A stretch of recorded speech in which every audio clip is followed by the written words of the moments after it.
Hey, welcome to the channel. My name's Matt, and today we're going to be discussing Born to Run by Christopher McDougall. And in this book, he starts off effectively with a question of, why do I get injured when I run? Why does it hurt to run? And he goes to a lot of doctors at the beginning of the book. He goes to a lot of doctors and they're telling him, basically, we're not built to run. Running's terrible for your health. Screws your knees up, screws your hips up, screws your back up. Don't do it. The only way forward for you is cortisol injections, probably orthotics,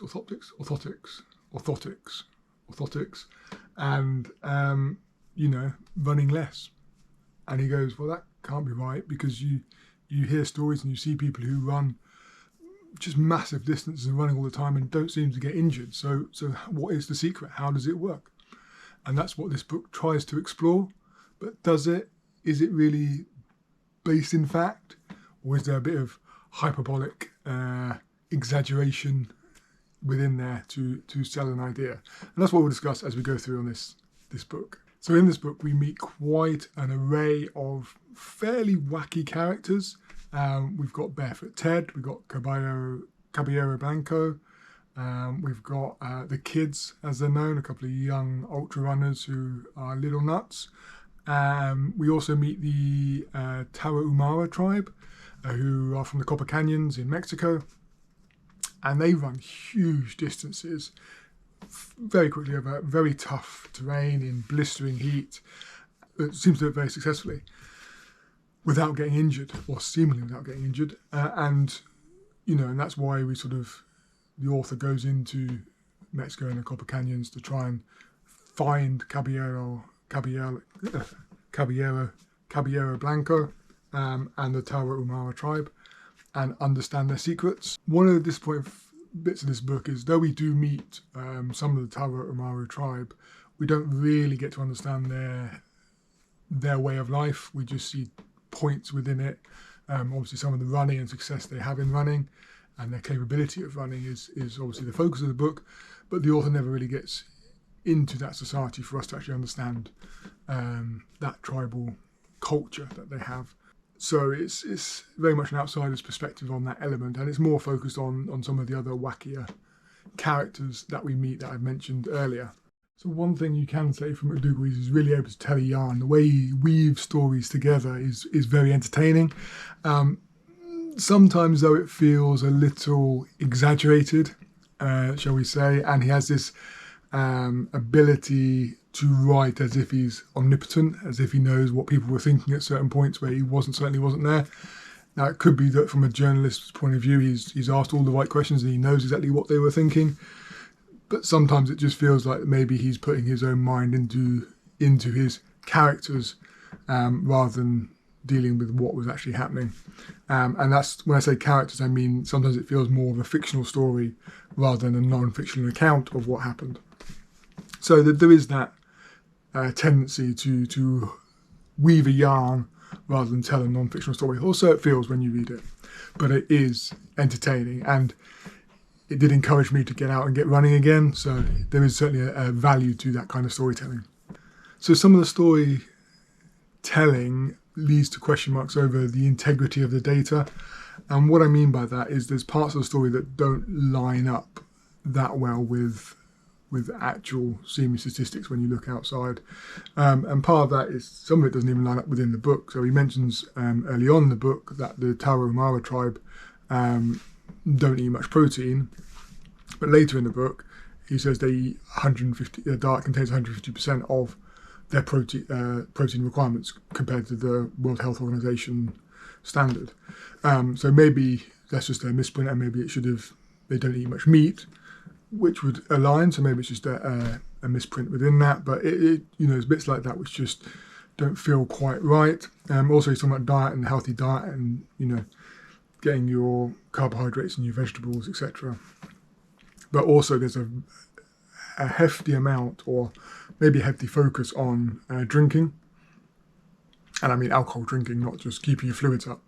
So we have the Tarahumara, who seem to be very keen on corned beer, and the kids, as they're known, the two young ultra distance runners, who do drink very, very heavily and seem to have very amazing powers of recovery from that. But whether that's what story that's telling of the healthy aspect of eating and the unhealthy dieting, interested in whether they both combine to make better ultra runners.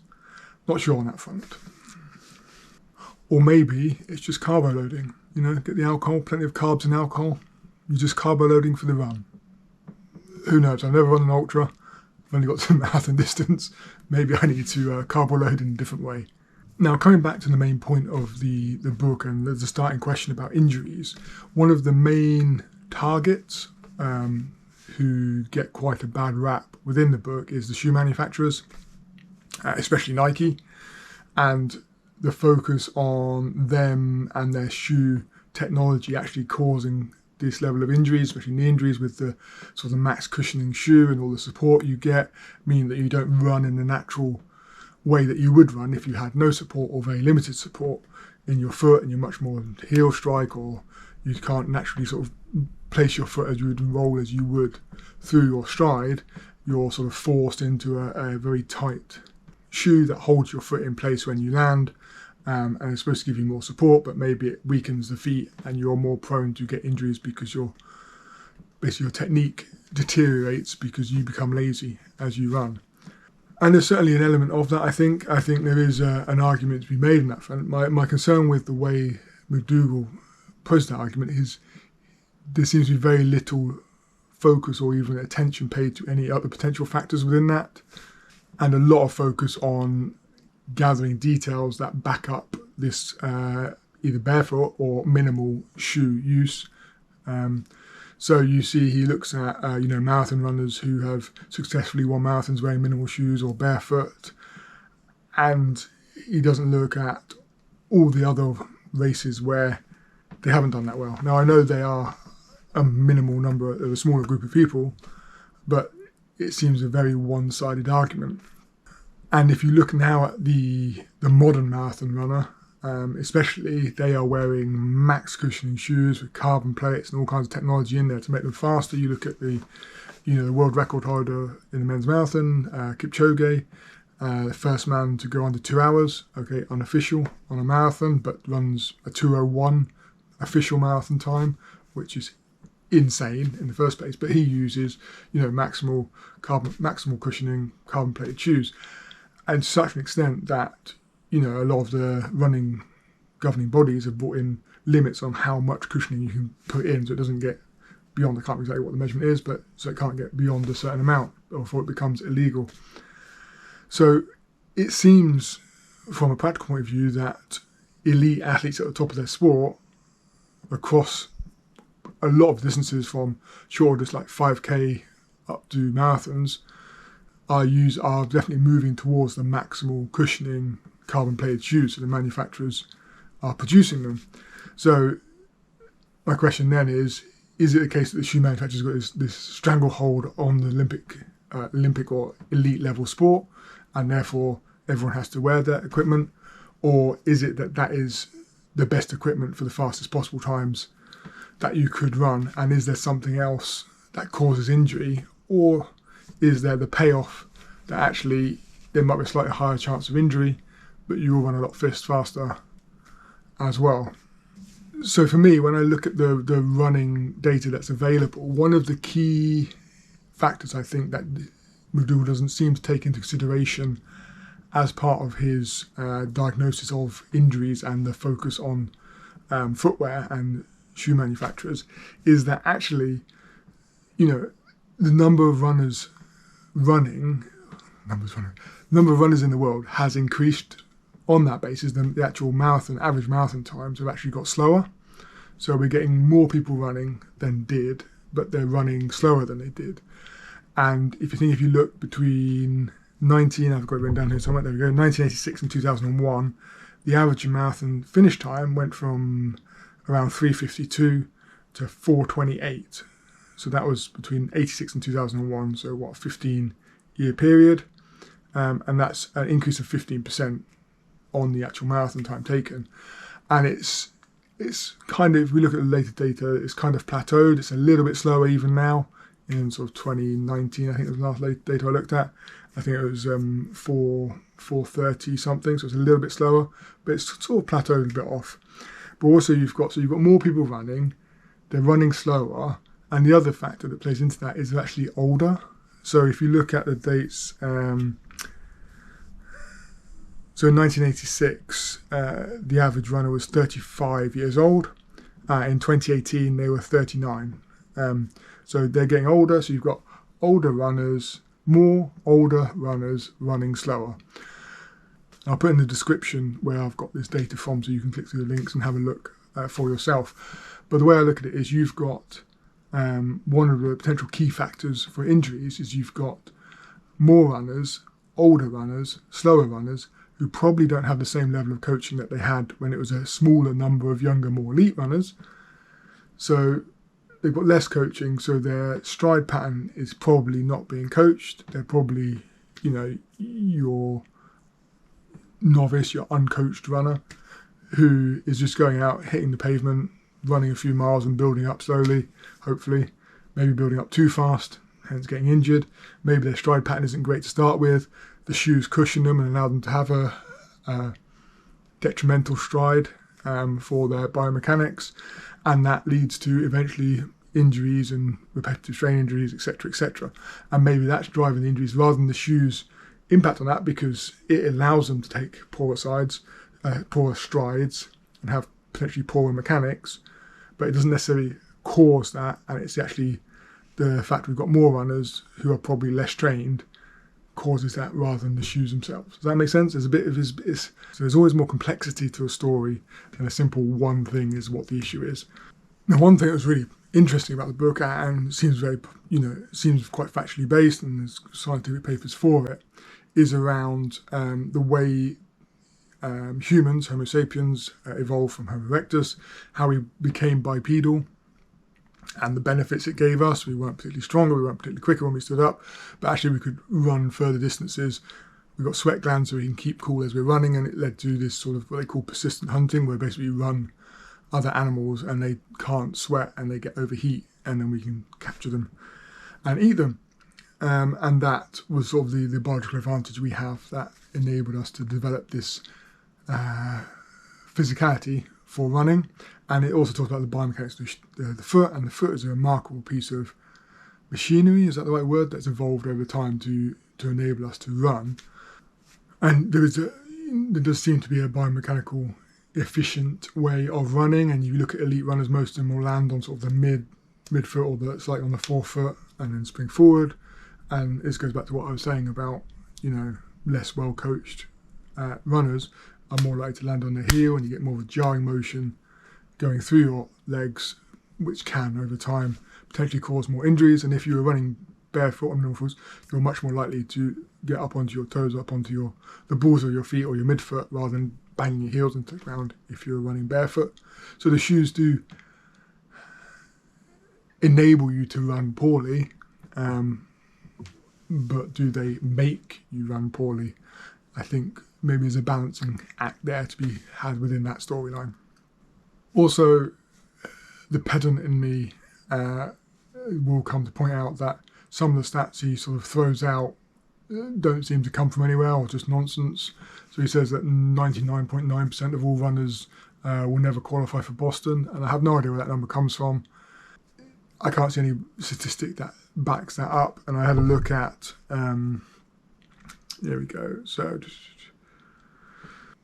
I'll put the link down in the bottom where I got this data from. But in 2018, 1.1 million people ran a marathon, and around 30,000 people ran Boston, which is about 2.7% of all marathon runners from that year. So again, not 0.1%. And also, if you take into consideration that not everyone who runs a marathon is running to qualify for Boston, there's probably people who ran faster than the Boston qualifying time who didn't apply to go into Boston anyway. So it's probably even more of a higher percentage actually ran that time if they so wished. Now, on a positive note, as I say, McDougall can tell a story, and it's fascinating, it's engaging. I wanted to get out there and run. I have been out there running while I was listening to this book. I listened to an audiobook, and I have been out running since. And yes, I want to do an ultra at some point in my life. And yes, they sound fascinating, being out in the wild, being out exploring the world, running and walking. but enjoying nature and being part of it all. And the way he tells the story is wonderful, and it's brilliant hearing about great athletes, whether they be professional or not, succeeding and doing incredible feats. And that is really, for me, it gets the heart racing, it gets the heart pumping, it gets you motivated to go out and join them. I'll never be as fast as any of them, but I can run to my best, I can push myself, I can drive myself to more. And, he's able to give you that enthralling feeling of achievement and pushing oneself and going further than you think you can. So that is quite a remarkable talent in a book, to actually motivate one to get out there and run. The other thing that he does really well that he focuses on is the community aspect of, especially of ultra running, but I would say of all running. And it's one of the greatest joys that I've had, actually having become a runner. I know I started in 2019, I started running. So I've only been running sort of 4 years, and I've made some really good friends through running. And, we have park run in various places around the world, but, where I'm based in the UK, there's lots of park run events every Saturday morning. There's always a group crowd of people, it could be 50 or hundreds or even thousands for some of the bigger events every Saturday morning. And it's just amazing. It's a great atmosphere to go and run with people out in the parks, or, out on longer runs, racing with people. I say racing, but for non-elite, you're racing against yourself, but you're in a community of runners who are also all in it together because you choose to, and it's supportive, and it's just a wonderful community to be part of. And he does capture that within his ultra running storyline. Now, in the thumbnail for this video, I'd have put astute or hyperbolic. And for me, there are some definitely astute observations, the way the human body's evolved over time to be efficient biomechanically to run. Is fascinating. It's an astute observation where he's pulled in the scientists who've actually researched that, and that is very interesting. I think the focus on the shoe manufacturers as the big bad culprit is slightly exaggerated. Yes, their shoes don't necessarily do the best, but with more and more people running, I think there's other factors that impact on that, and maybe they exacerbate the issue, but I'm not sure they're the sole cause of the issue. And even when you look at the book itself, there was a big movement after it of barefoot running and minimal running, and there's still that group of people who will always say that barefoot running and minimal running is the way forward. But even in the book itself, there's only one person who runs barefoot. The Tarahumara tribesmen don't run barefoot. The author himself doesn't run barefoot. No one else runs barefoot. So the tribesmen and Caballero Blanco will run, but they'll run with, basically sandals, so minimal footwear, but certainly not barefoot. So, I think one of the key things to come out is if you've always run barefoot, and we start in life running barefoot effectively as kids, but because we then move into shoes, there is an argument to say that you don't continue to strengthen your foot and your foot becomes weak, which means then you do become potentially reliant on having that support within your shoe, or you have to do a lot of training to go back to a minimal shoe. And that's what the author found when he went to his coaches, a question of, well, either you can train to complete 50k, or you can completely retrain your biomechanics so you can run with minimal shoes. And he chose you want to take part in the race that part of this book is about. The book is not necessarily a call to arms that everyone should be running barefoot. It's saying not that. I think it's been taken a bit out of proportion on that front. It's more about looking at the joy of ultra running for one, and the community within that, and the crazy characters you can meet there, which is very entertaining. And it's about the fact that the human body has evolved to run, and we have kind of lost that skill of running, and fortunately more people are coming back to it, but there is a risk of therefore more and more injuries. So, if you're interested in running and you haven't read this book, please do. It is a really fun, interesting story. As I say, be a little wary of some of the facts and the way it's pitched, but other than that, it's a very entertaining story, and it will encourage you to get out and start running again if you've taken a little break or you're in a bit of a slump. It's very entertaining. It's very engaging. And I think there's a second one coming out, Born to Run 2, that's coming out, or maybe just come out, by the same author, who's now looking sort of 20 years later since this came out.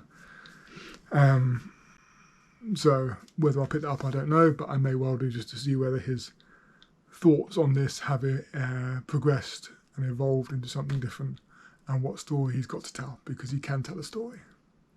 So thank you for watching that review of Born to Run. If you enjoyed it, please do like, subscribe. And if you've got any questions or comments, please do leave them below.